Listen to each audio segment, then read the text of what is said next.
We're joined now by Mr. Rock, Professor Rock, and I'm also joined by John Packer. He's the director of the Human Rights Research and Education Center at the University of Ottawa. Professor Packer played a leading role in preparing the report. Both are here with me in Ottawa. Nice to see you. Thank you very much for making the time for this. A pleasure. Professor Packer, I'll start with you. And on the central conclusion that this report finds, that the Chinese government bears actually state-level responsibility for committing a genocide against the Uighur population. Can you describe for our audience as succinctly as possible why you arrived at that conclusion? Well, we simply applied the Genocide Convention. I mean, China is a state party to it. It's a relatively straightforward treaty, 9 substantive provisions, and we looked at the abundant evidence. There's a lot of information. I mean, this is not a new situation. It's a lot more information has come out in the last few years, and it's gotten a lot worse, as you mentioned, the 2017 stepped up internment campaign and so forth. And when you simply apply the provisions of specifically Article 2 on the Commission or the acts of genocide, you find that each and every provision appears to be violated. And when you take a step back and you look at this in total as a kind of mosaic, you realize this is a quite systematic, widespread, comprehensive, and really insidious and fiendish kind of a program, which is clearly destroying the Uighur population in whole or in part, which is the definition of genocide. Professor Rock, why is it important for this report to come to that conclusion? And I ask sort of against the context or against the backdrop of this whole debate around whether or not it should or shouldn't be labeled genocide and the ability or lack thereof of the UN, for example, to conduct an investigation in China.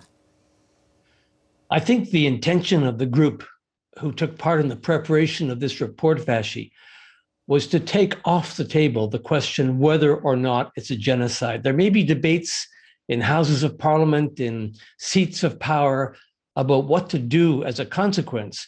But in light of this report, I don't think there can be a serious question about whether genocide is in progress. And I say that because of the depth of expertise, the dozens of experts in international law who participated in the preparation of this report, the richness of the evidence, much of which came from the Chinese government itself, things it said and done, and also the comprehensiveness of the report, the fact that we found genocide on every single one of the 5 ways that it can be committed. So we hope this will start a serious conversation in seats of power concerning what we do as a result, not whether there's genocide, but what do we do now that it's been established? Let me follow up with you quickly, Professor Rock, about that, because you know, I'm sure you're very aware of the conversation taking place in the seat of power in this country. The House of Commons has said it was a genocide, but the government has maintained that they need to see more evidence and that they would like an investigation to take place. Is it your thought with this report that that doesn't need to happen, that they can skip that step, say it's genocide based on the findings of this report, and then move on to a conversation about what action follows? I would hope so. I would hope so. And I hope that conversation involves the other states parties to the Genocide Convention. The fact is, this is an issue that all states face together. This is a singular, unique crime, genocide. A special word had to be coined to capture the horrible idea of destroying an entire people for who they are. So now that this finding has been made by, if I may say so, such a credible group on such sound evidence, perhaps Canada can now speak to other countries about what can be done by nations of the world together in response to this crime against the entire world. I hope that happens. Professor Packer, when that conversation, if or when that conversation does begin, what should be on the table? What should governments, including this one, be considering as far as action goes? Well, Vashi, it's already very late. I mean, don't forget that the essence of this treaty, which came out of the Holocaust, was the idea of never again, that we're not supposed to wait until the last moment and every iota of evidence proves unequivocally that each piece, has really resulted in the commission, because the thrust of the convention is prevention. And there are the other obligations, which we did not actually analyze in this report, as my colleague, Mr. Rock, says. We focused on, was there commission? but the other obligations are not to be complicit in such a genocide. So all the other 151 states parties are supposed to, first of all, stop their engagement in anything which would be complicit. For example, the supply chains, which are deriving profit and benefit out of the forced labor of the Uyghurs, but also all sorts of things that could be, for example, related to not engaging, having tea parties or playing games with a regime which is carrying out this kind of crime. Are you referring, for example, there to the Olympics? Well, I think it's, frankly, my personal view is it is unconscionable.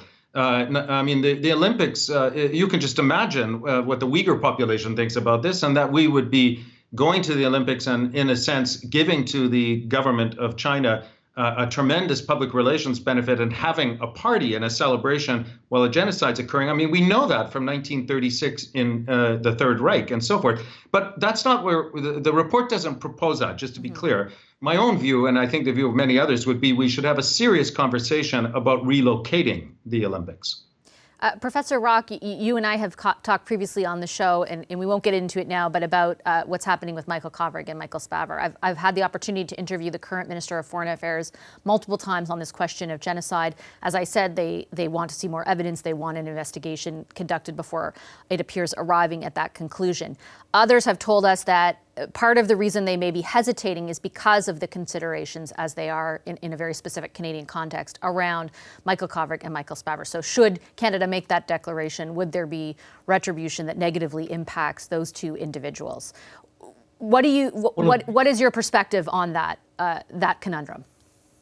One of the reasons that I suggest Canada speak with other states parties to the Genocide Convention is that if there's an international response to this, if nation states stand together, I think that is one approach that Canada might find attractive. And the other thing I must say, I know Michael Kovrig. I worked with Michael at the United Nations. I don't think there's any doubt in Michael's mind as to what Canada should do in light of what this group has found, that Canada should call it what it is. Canada should step up with the other nation states and respond in an effective way to what's going on. Call it what it is, and then work with other states to develop a strategy to make clear that China's aware that we're not going to just stand by idly and watch this happen. Professor Packer, last question to you before we leave, and it is around something you said about it almost being too late. What do you think it is about China that has, is it, for example, its economic might that has slowed down the process through which the international community has not yet really fully condemned what's taking place? I think there's no doubt about that. We're talking about the largest population country in the world, the second largest economy, and soon to be the largest economy in the world, with enormous scope.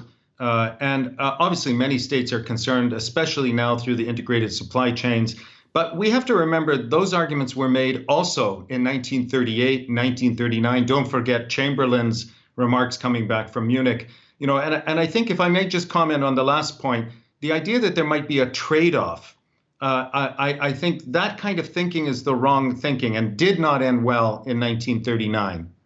Okay, I'll leave it on that note. Thank you very much to both of you for sharing your insights with us tonight. Really appreciate it. Former Minister of Justice Allan Rock and John Packer. He's the director of the Human Rights Research and Education Center at the University of Ottawa. Hi, I'm Vashi Capellos, host of Power in Politics. See more of our show by subscribing to the CBC News channel or click the link for another video.